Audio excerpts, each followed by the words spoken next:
जुनून चाहिए लक्ष्य को पाने के लिए, वरना सपने तो सब देखते हैं दूसरों को बताने के लिए। नमस्कार दोस्तों, मैं Milan Kushwaha. Welcome to all of you officers club. My dear friends, आज का जो सेशन है वो काफ़ी ज़्यादा एनर्जेटिक सेशन होने वाला है। यस माय डियर फ्रेंड्स, क्योंकि रेलवे बोर्ड ने अभी क्लास बी ऑफिसर बनने का रास्ता और ज़्यादा आसान कर दिया। यदि आप जानना चाहते हैं तो वीडियो में स्टार्ट टू बने रहिए, और यदि आप इस चैनल पर नए हैं तो just subscribe this channel, because इस चैनल पर आपको हर अपडेटेड से अपडेट किया जाता है। तो my dear friend, don't kill the time and let's begin.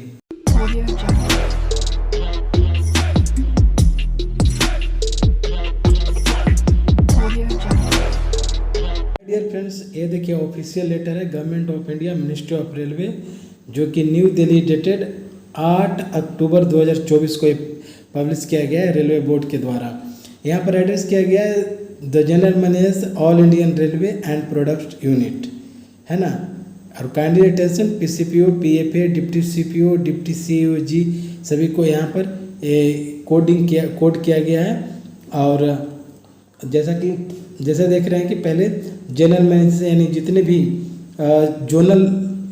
भी जोनल रेलवे है वो सभी के जनरल मैनेजर के पास से लेटर जा चुका है। सब्जेक्ट क्या है? Promotion from group C to group B post of centralized यानी CBT, कंप्यूटर बेस्ड टेस्ट जो होता है। सबसे पहले थोड़ा लेटर पर नज़र डालते हैं कि ये जो है लेटर जो है वो क्या कह रहा है। लेटर कह रहा है कि इन टर्म्स ऑफ पारा 203.4 of Indian railway establishment manual volume first, the zone of consideration of eligible candidate for selection for promotion to group B post is determined in accordance with sliding scale in the order of seniority. In this regard, it has been decided by board that henceforth in respect of selection yani 70% to group B post in all departments, all employees who are eligible and who volunteer for the selection should be considered without any intimation of number as is being done in case of selection to the group B post of assistant personal officer, जिसको कि APO बोला जाता है। इसका दूसरा क्या कहता है? It has further be decided that in partial modification of board letter number EGP 2018/2/31 dated 19/3/2019 there shall be no negative marking in written examination held as part of selection 70% where the final panels are made on seniority basis. However, negative marking yani 1/3 of a mark for every wrong answer in the LDC 30% where panels are prepared on the basis of merit shall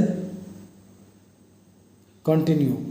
यानी my dear friends, ये board का letter कह रहा है कि group C से जो group B बनने का जो क्राइटेरिया है, जो एलिजिबिलिटी है, जो LDC 70% और 30% के माध्यम से एम्प्लॉय लोग को सिलेक्ट किया जाता है, तो 70% में कोई भी निगेटिव मार्क्स नहीं है, निगेटिव मार्क्स को हटा दिया गया है। Where as LDC 30%, 1/3 negative marks अभी भी रहेगा।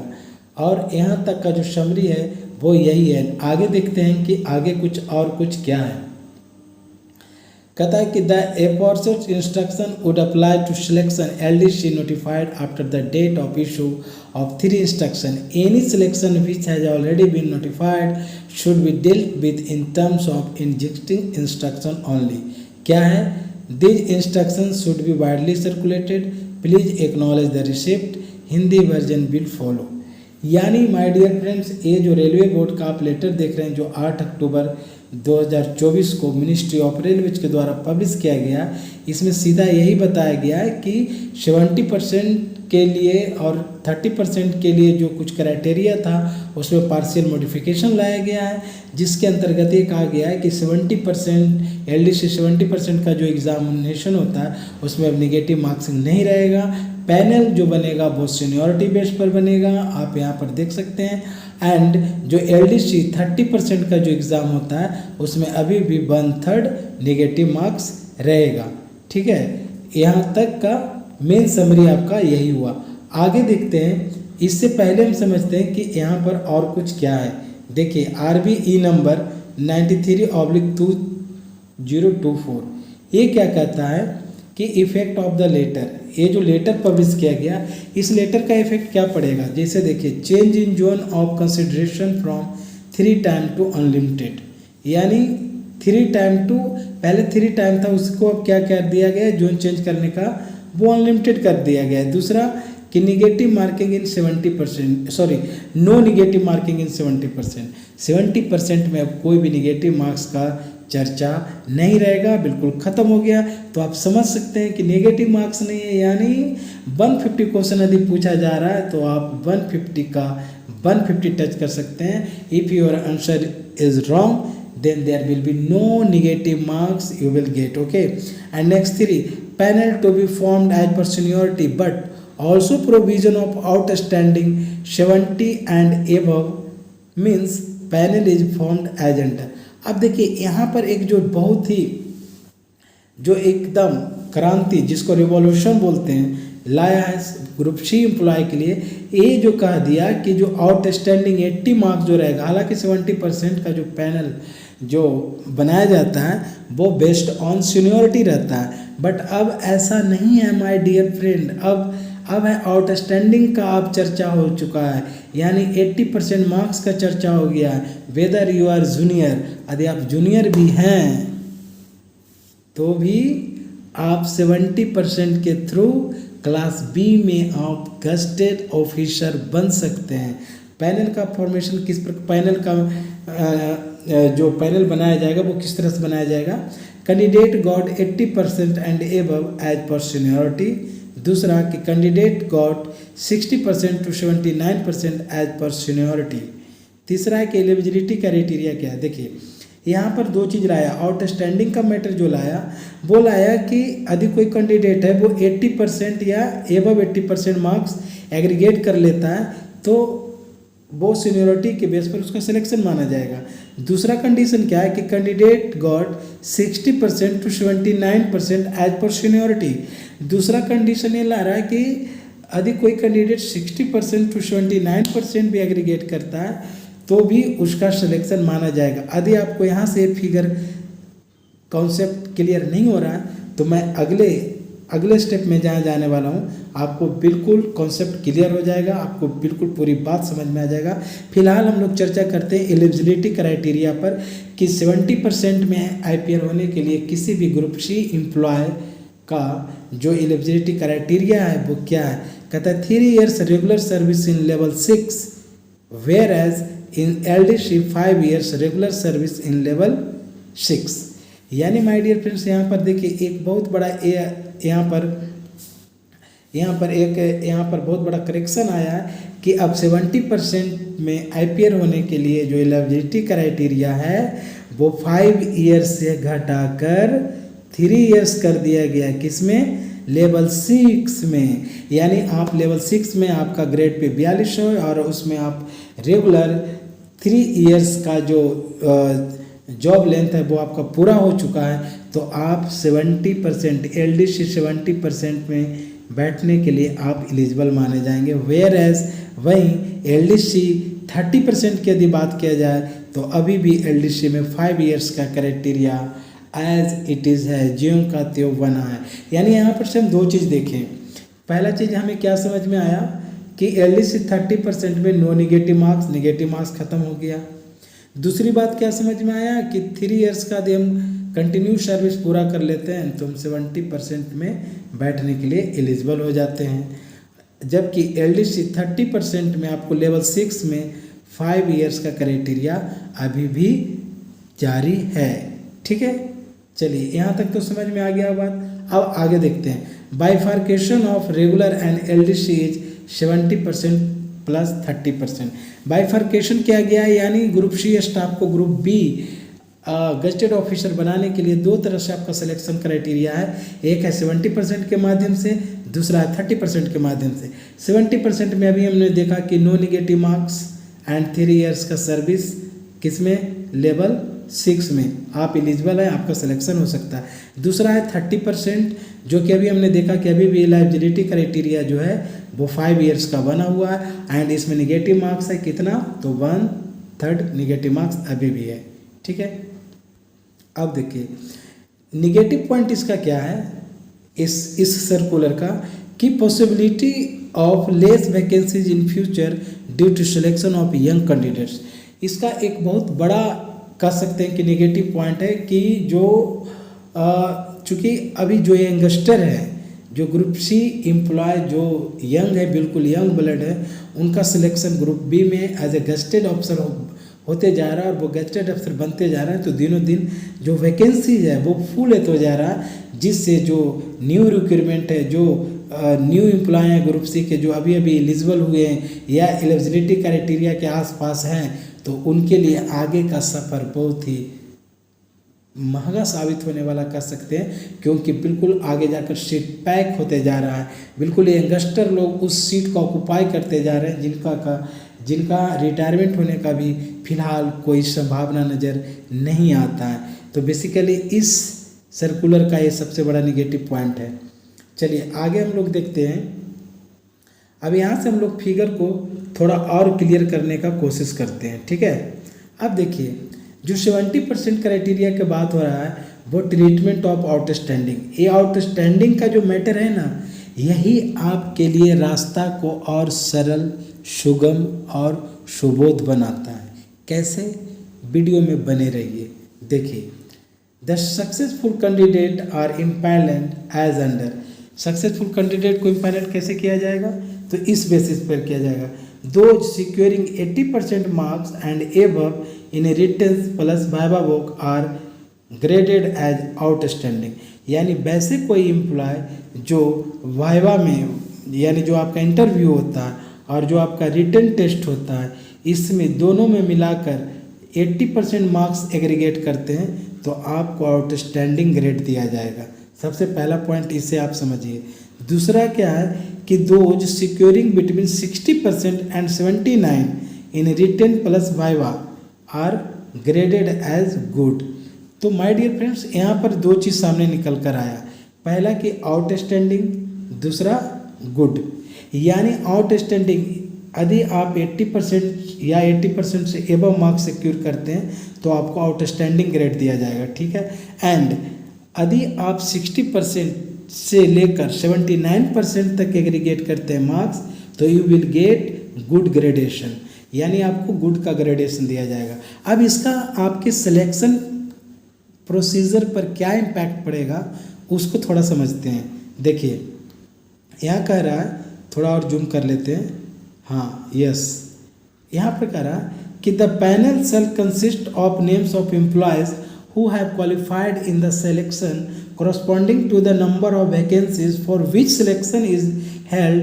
Employees who have secured the grading of outstanding will be placed on top, followed by those secured the grading of good by maintaining intersessionality with each group.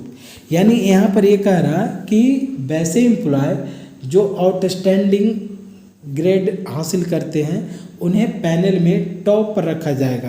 कहाँ पर रखा जाएगा? एकदम बिल्कुल top पर रखा जाएगा। और जो गुड का ग्रेड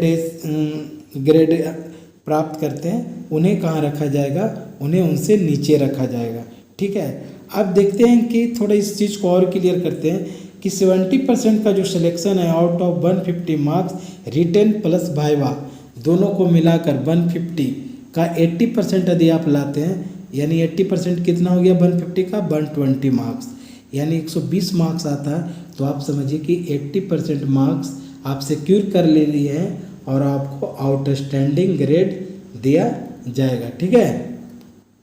चलिए अब थोड़ा और आगे बढ़ते हैं। कहता है कि exemption to candidate senior and junior vie for 1 post. देखिए, अब मान लीजिए कि एक पोस्ट है और आप उसमें सीनियर और जूनियर का हमें सिलेक्शन करना है तो कैसे किया जाएगा? देखिए, यहाँ पर बिल्कुल फिगर स्पष्ट हो जाएगा। अब इसी फिगर को हम मेनली समझते हैं कि एक कह क्या रहा है। जो नया सर्कुलर आया है RBE 94/2024, एक सिचुएशन फर्स्ट क्या है कि both are in good category. यानी let suppose I am senior to you and you are junior. मैं सीनियर हूँ और आप जूनियर हैं और दोनों को कैटेगरी गुड मिलता है, यानी दोनों का जो मार्क्स है वो 60 टू 79% मार्क्स यदि हम लोग ए सिक्योर करते हैं एग्जामिनेशन में, कितना 60 to 79%, तो दोनों को हम लोग को ग्रेड क्या मिलेगा, गुड ग्रेड मिलेगा। अब इसका इम्पैक्ट क्या पड़ेगा, सिलेक्शन किसका होगा, सीनियर का होगा या जूनियर का होगा। तो देखिए सीनियर 62%, 93 मार्क्स यानी 61 मार्क्स उसे रिटन टेस्ट से आया एंड 32 मार्क्स उसे इंटरव्यू से मिला। किसको, सीनियर को, यानी मुझे। तो मेरा कितना आ गया 93 मार्क्स। ओके, आपने लाया 78% मार्क्स, क्योंकि एक गुड कैटेगरी का मिलता है 60 to 69% पर आपको मिल जाता है, 60 to 79% पर आपको मिल जाता है गुड कैटेगरीज, है ना, गुड ग्रेडेशन। तो दोनों गुड कैटेगरी में आते हैं। तो यहाँ पर सीनियर और जूनियर दोनों हैं गुड कैटेगरी में। तो यहाँ पर जो सिलेक्शन होगा, senior will be empanelled in 70% selection. तो आप समझ जाइए कि वैसे कंडीशन में जो सीनियर आपसे होंगे या जो सीनियर मोस्ट होंगे, उन्हीं का सिलेक्शन 70% में किया जाएगा। ये आपका सिचुएशन फर्स्ट है, ठीक है। सिचुएशन सेकेंड को समझते हैं कि both are in outstanding category. अब दोनों का इसमें क्या आ गया, आउटस्टैंडिंग आ गया। आउटस्टैंडिंग कहने का मतलब क्या, मोर देन 80%, है ना, दोनों का आ गया, सीनियर को भी और जूनियर को भी। सीनियर ने लाया 86% मार्क्स, जूनियर ले आया 94% मार्क्स, लेकिन कहा तो जाएगा वही आउटस्टैंडिंग रेट, क्योंकि 80% से एबव यदि आपका मार्क्स आता है या 80% आता है तो you will gate outstanding grade. तो आउटस्टैंडिंग कैटेगरी में यदि आप जैसे ही शामिल होते हैं, सीनियर भी और जूनियर भी, यानी सीनियर ने लाया 86% मार्क्स यानी 120 मार्क्स, जिसमें 84 मार्क्स उसको रिटन टेस्ट में मिला, 45 मार्क्स इंटरव्यू में आ गया, दोनों को मिला दिया तो हो गया 129 मार्क्स। वहीं जूनियर जो है 94 मार्क्स ले आया, 94% यानी 141 मार्क्स, यानी 94 मार्क्स उसे रिटन टेस्ट में मिला एंड 47 मार्क्स कहाँ से मिला, इंटरव्यू से मिला। तो दोनों को मिलाकर कितना हो गया 141 मार्क्स। तो यहाँ पर सिचुएशन ये है कि सीनियर और जूनियर दोनों ने आउटस्टैंडिंग ग्रेड हासिल किया। तो वैसे कंडीशन में senior will be empanelled in 70% selection. अब देखिए यहाँ पर समझ जाइए, गुड कैटेगरी में भी दोनों हैं तो सीनियर का सिलेक्शन होगा, दोनों ही आउटस्टैंडिंग में है तो भी सीनियर का सिलेक्शन होगा। तो जूनियर का सिलेक्शन कब होगा sir? Yes my dear friends, keep patience, you will get chance. यहाँ पर आते हैं सिचुएशन 3 में। यहाँ पर क्या करा कि senior in good categories and junior in outstanding category. अब देखिए यहीं पर जो बाजी है ना, वो पासा बिल्कुल पलट जाता है और आपकी जो राह है ना, वो ग्रुप सी से ग्रुप बी गस्टेड ऑफिसर बनने का आसान रास्ता आपके सामने आता। आपका सीनियर है जो गुड कैटेगरी में आता है, यानी सीनियर जो है 78% मार्क्स एग्रीगेट किया। मैंने पहले ही बताया कि 60 to 79% है तो वो गुड कैटेगरी में आएगा, एंड 80% एंड एबव तो वो आ जाएगा कहाँ, वो आ जाएगा आउटस्टैंडिंग में। तो आउटस्टैंडिंग में आ गया, दैट मीन्स यहाँ पर सीनियर है गुड कैटेगरी में, जूनियर आउटस्टैंडिंग कैटेगरी में। सीनियर 78% मार्क्स लाए यानी 117 मार्क्स, 83 रिटन से, 34 इंटरव्यू से। वेयर एज जूनियर 84% मार्क्स यानी 126 मार्क्स, 90 मार्क्स रिटन से, 36 मार्क्स कहाँ से आ गया, इंटरव्यू से आ गया। एक बात याद रखिएगा, ऐसा नहीं कि हम रिटन में ही ले आते हैं मोर देन 80% मार्क्स और इंटरव्यू में जाकर बहुत ही कम मार्क्स लाते हैं, या कह सकते हैं कि मैंने ले आया कितना, मान लीजिए कि हम रिटन में ले आए 110 मार्क्स और इंटरव्यू में मात्र मुझे कितना मिला 5 मार्क्स, तो कितना हो गया 115। आपका सिलेक्शन नहीं होगा, क्योंकि यहाँ पर सिलेक्शन का जो क्राइटेरिया है वो क्या है कि रिटन टेस्ट प्लस इंटरव्यू ये दोनों का मार्क्स मिलाकर आपको 80% पढ़ना चाहिए, तभी आप आउटस्टैंडिंग के श्रेणी में आइएगा, आउटस्टैंडिंग कैटेगरी में आइएगा, ठीक है। तो यहाँ पर हो गया कि जूनियर आ गया 84% मार्क्स लेकर आउटस्टैंडिंग कैटेगरी में, सीनियर हो गया 78% मार्क्स लेकर गुड कैटेगरी में। तो यहाँ पर सिलेक्शन किसका होगा भाई, तो यहाँ पर सिलेक्शन होगा junior will be panelled in 70% selection, यानी LDC 70% मार्क्स में आपके सीनियर बिलो 80% है यानी गुड कैटेगरी में है, and you get more than 80% marks यानी you get outstanding grade, then you will be empanelled in 70% selection. Okay my dear friends, hope कि आज का इन्फॉर्मेशन काफ़ी इन्फॉर्मेटिव लगा होगा, एंड आई होप कि आपको बहुत सारा कॉन्सेप्ट बिल्कुल क्लियर हुआ होगा कि LDC में क्या ऐसा हो गया, LDC 70% में कि बिल्कुल ग्रुप सी स्टाफ का बल्ले बल्ले हो गया। तो आपके सामने वीडियो है, ऐसे ही इम्प्रेसिव एंड इन्फॉर्मेटिव वीडियो यदि आप चाहते हैं तो कमेंट बॉक्स में कमेंट कीजिए, मैं आपके लिए वीडियो बना कर लाऊंगा। जितना हो सके कोशिश करूंगा कि आपका जो तैयारी है, जो आपका प्रिपरेशन चल रहा है वो good, better and the best हो सके। तो माय डियर फ्रेंड्स, मिलते हैं नेक्स्ट वीडियो में। Till then bye bye, see you, love you all.